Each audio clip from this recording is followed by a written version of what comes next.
첫째, 바디메오의 꿈은 예수님을 만나는 것이었습니다. 바디메오의 꿈은 예수님 만나는 것. 46절, 47절 다시 한번 읽어보겠습니다.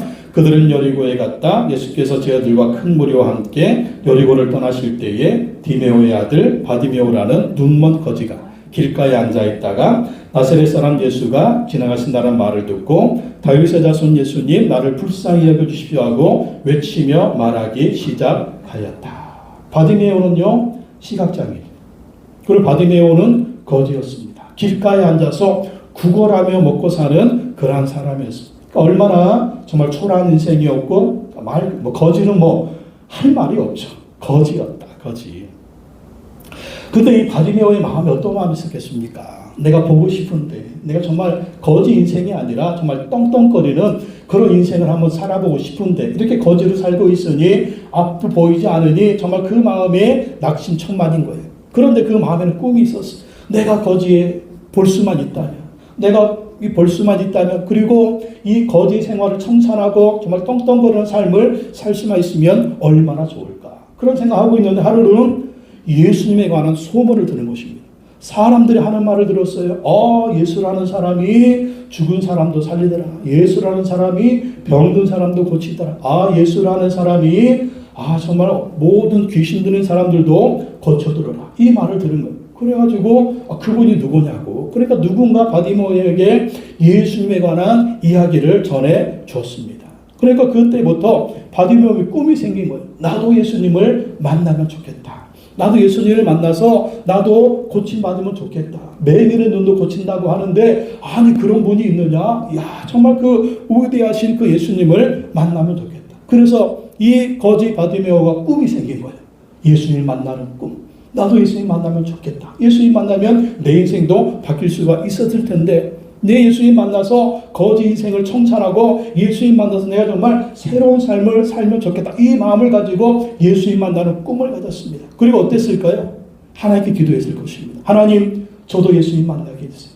하나님, 저도 예수님 만나서 내 인생이 새롭게 되게 해주세요. 이러면서 예수님 만나게 해달라고 하나님께 기도했을 것입니다. 그러던 어느 날 예수님이 여리고에 오신 거예요. 거지 바디메오가 있는 이 여리고에 예수님이 오신 것입니다. 예수님이 왜 오셨을까요? 예수님이 바디메오를 만나러 오신 줄로 믿습니다.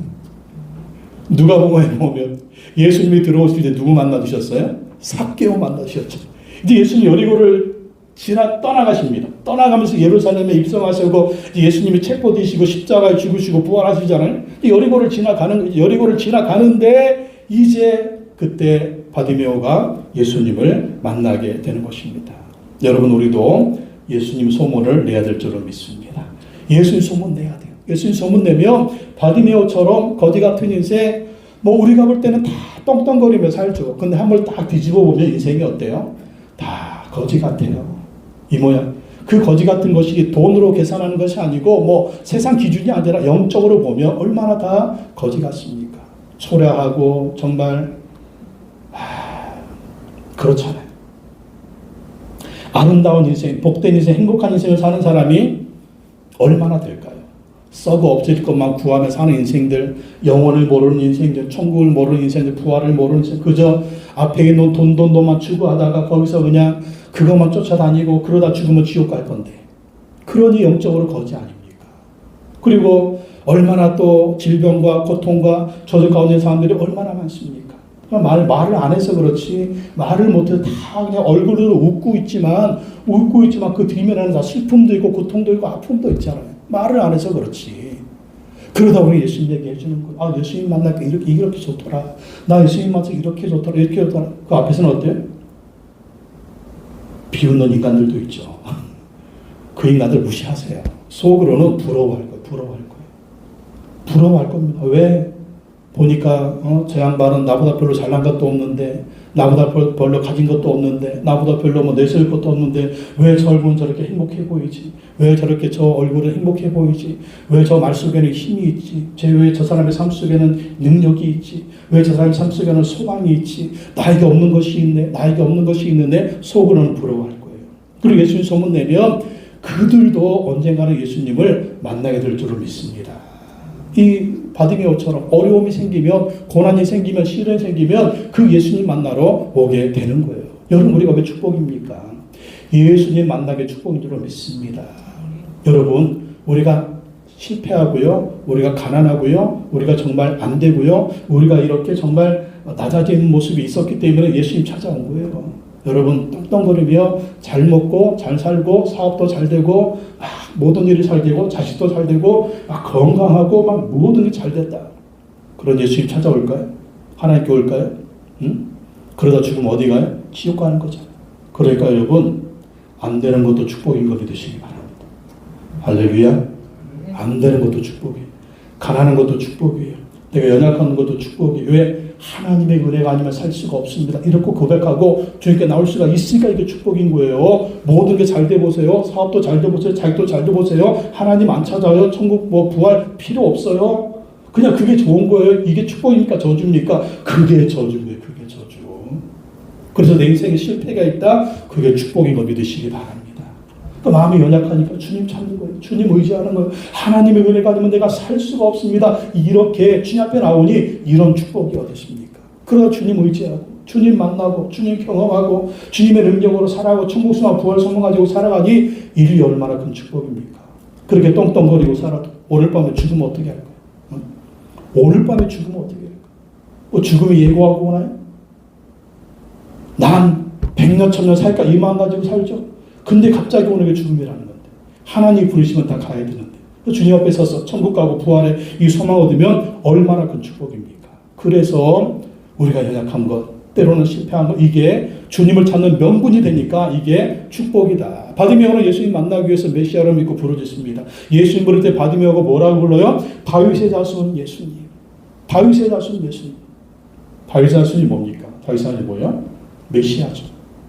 그리스도죠. 구원자죠. 하나님의 아들이죠. 이것을 바디메오가 믿은 거예요. 참 바디메오가 믿음이 얼마나 좋습니까? 예수님이 세상에 오실 메시아다. 그리스도다. 하나님의 아들이다. 그리스도가 오시면 맹인의 눈을 뜨게 하신다고 구약 성경에 예언되어 있는데 바로 그 예수 그리스도가 메시아요 그리스도요 세상의 구원자로 오셔서 나의 눈을 고칠 수 있는 것을 바디메오가 믿었다는 것입니다.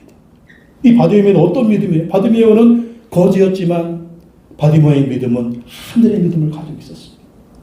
바디메오는 거지였지만 바디메오의 믿음은 천국의 믿음, 하늘의 믿음, 큰 믿음을 가지고 있었다라는 거예요. 여러분, 우리의 형편이 어떠하든지 간에 바디메오처럼 큰 믿음을 가져야 될 줄로 믿습니다. 바디메오는 거지라고 거지 같은 믿음을 갖지 않았어요. 비록 자신은 거지였지만 하늘의 믿음, 큰 믿음, 위대한 믿음, 예수님이 어떤 분인지 정말 큰 믿음을 가지고 있었다라는 것입니다. 우리도 마찬가지예요. 내 형편이 어렵다고, 내가 초라하다고, 내가 가난하다고 우리의 믿음도 초라하면 안 됩니다. 우리의 믿음도 가난하면 안 됩니다. 우리의 믿음이 거지 같은 믿음이 되면 안 돼요. 정말 내가 초라하고 연약하다고 믿음까지 초라하고 연약하면 안 됩니다. 바디메오처럼 하늘의 믿음을 가지시기 바랍니다. 바디메오처럼 큰 믿음을 가지시기 바랍니다. 그 믿음이 역사하는 그 믿음이 그리고 그 믿음으로 사는 것입니다. 바디메오의 이 믿음의 고백, 다윗의 자손 예수여, 다윗의 자손 예수여, 이 믿음의 고백이 예수님의 능력을 끌어당기는 거예요. 그분은 하나님이니까. 바디메오는 예수님께 나를 불쌍히 해달라고 소리 질렀습니다. 47절 보게 47절 나사렛 사람 예수가 지나가신다는 말을 읽고 다윗의 자손 예수님 나를 불쌍히 여겨주십시오 하며 외치기 말하기 시작하였다. 48절 그래서 많은 사람이 조용히 하라고 그를 꾸짖었으나 그는 더욱더 큰 소리를 외쳤다. 다윗의 자손님 나를 불쌍히 여겨주십시오. 다윗의 자손님 나를 불쌍히. 바디메오가 앞에 안 보이잖아요. 근데 예수님 만나야 된다. 이 앞에 안 보이는 시각장애인이 할 수 있는 게 뭡니까? 입은 열려 있으니까 소리치는 거예요. 다윗의 자손 예수님 나를 불쌍히 여겨주십시오. 다윗의 자손 예수님 나를 불쌍히. 그러니까 사람들이 거지가 소리칩니다. 조용히 거지. 이 거지 같은 게 이 거지 예수님 지나 이 위대한 분이 지나 이 거지가 저리 찌그러져 있어. 그러니까 지금 어떻게 했다? 더 소리를 지르면서 다윗의 자손 예수님 나를 불쌍히. 왜? 이 시간 지나가면 기회가 없거든. 예수님 만나야 하거든. 이 시간 예수님 지나가면 기회가 없어요. 내가 정말 그지로 평생 살아야 되는데, 내가 시각장애인으로 평생 살아야 되는데 이 기회를 놓치면 안 돼. 그래서 다윗의 자손 예수님 나를 불쌍히 해주시오. 다윗의 자손 예수님 나를 부르짖는 것이죠. 그래서 예수님 만나야 했습니다. 여러분, 우리도 바디메오처럼 아무것도 할 수 있을 때, 아무것도 할 수 없을 때 우리가 해야 할 일은 예수님께 불쌍히 여겨달라고 소리를 질러야 될 줄로 믿습니다. 내가 아무것도 할 수 없어. 내가 정말 거지 같을 때, 내 인생이 거지 같을 때 내가 할 수 있는 것은 예수님께 부르짖는 거예요. 다윗의 자손 예수님 나를 불쌍히 여겨주십시오. 그렇게 부르짖어 기도하면 주님의 역사에 질 줄로 믿습니다. 여러분, 다윗의 자손 예수님 나를 불쌍히 여겨주십시오. 이 말은요, 초대교회 유명한 유명한 기도문. 따라합시다. 다윗의 자손 예수님 나를 불쌍히 여겨주십시오. 다윗의 자손 예수님 나를 불쌍히 여겨주십시오. 다윗의 자손 예수님 나를 불쌍히 여겨주십시오. 3번만 하니까 어때요? 마음이 은혜가 되죠. 허경영 이름 부르지 말고 예수님 이름 부르시기 바랍니다. 미친놈? 허경영 이름 3번 부르면 뭐가 참 거기 속아가지고 거기 넘어가는 인간들을 보면 참. 다윗의 자손 예수님 나를 불쌍히 여겨주십시오. 여러분, 기도할 때 기도가 안 나오면 이 말만 하세요. 다윗의 자손 예수님 나를 불쌍히 여겨주십시오. 다윗의 자손 몇 번 하니까 어때요? 너무 마음이 좋죠. 다윗의 자손 예수님 나를 불쌍히 여겨주십시오. 그 얘기만 하세요. 남편이 속삭일 때 다윗의 자손 예수님 남편 불쌍히 여겨주십시오. 다윗의 자손 예수님 우리 자식들을 불쌍히 해주십시오. 이 기도만 하십시오. 자, 이 기도가 능력 있는 기도예요. 이 기도 예수님이 걸음 멈추시고 바디메오를 치료해 주시잖아요.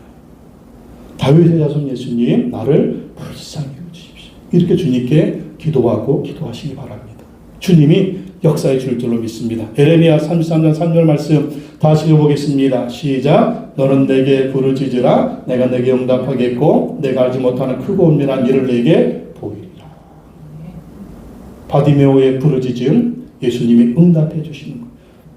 부르짖으며 주님이 응답해 줄 줄로 믿습니다. 우리가 알지 못하는 크고 은밀한 일을 주님이 보여주시고 비밀을 보여주시고 정말 이 고난 뒤에 있는 고난 속에 있는 축복을 주님이 우리에게 주실 줄로 믿습니다. 그래서 우리는 부르짖어야 됩니다.